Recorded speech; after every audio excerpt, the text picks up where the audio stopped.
You know, this is an interesting story. It's not at all how you would expect this story to begin. Obviously, Peter and Andrew, James and John had seen Jesus before. This is not their first encounter with him. He had been out teaching. We've already had the story of the baptism. We've had the story of the temptation. Jesus is beginning to build some kind of reputation as being someone that you need to pay attention to. And now, as a rabbi, as a teacher, he is starting his school. He's calling his first students. And as a student of a rabbi, in those days, you, as we've talked about before, you would move in with a rabbi. You would eat when he ate, sleep when he slept, get up when he got up. Wherever he went, you would go.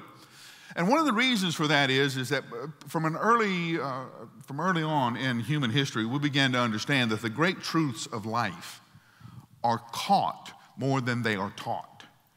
And that the best learning from a rabbi would be in those informal settings, not necessarily the formal settings when you open the Scripture and we read Scripture and discussed Scripture and learned about Scripture, but those informal conversations that happened late at night when nobody else was around or when you were walking from place to place.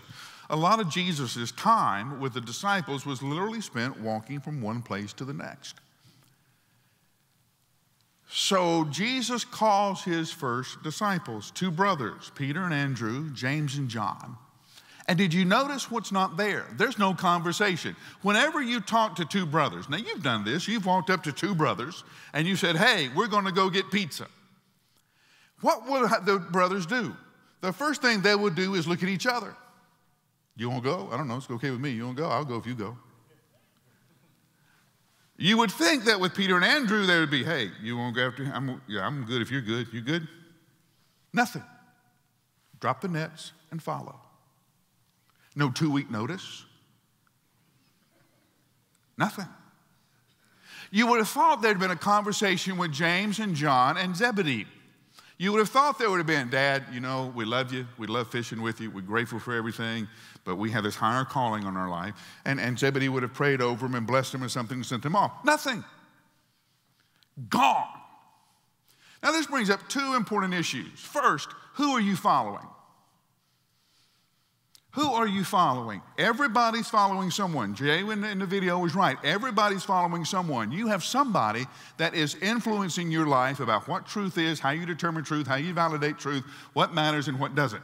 The world knows this. That's why they keep parading different celebrities out in front of us every week, thinking that this person is somebody worthy of patterning your life after, this person is somebody worth modeling your life after. So here's my question. Who are you following? If you have not made the intentional, purposeful decision to follow Christ, you may be in the wrong line. Now, one of our famous family stories is a time that Mom and Dad went to the funeral home to visit the family of a friend who'd passed away. Seeing mutual friends, they started talking to these friends and got in line. Only to realize after about 45 minutes of waiting in this line, they were in the wrong line. They didn't know this man, didn't know his wife. She didn't know them. So there was this very awkward moment where Dad says, I'm sorry about your loss. He was a good man. And they scooted out to find the family that they went looking for. See, you just may be hanging around friends and never made the decision to follow Christ, and only later will you find out this entire time you've been in the wrong line.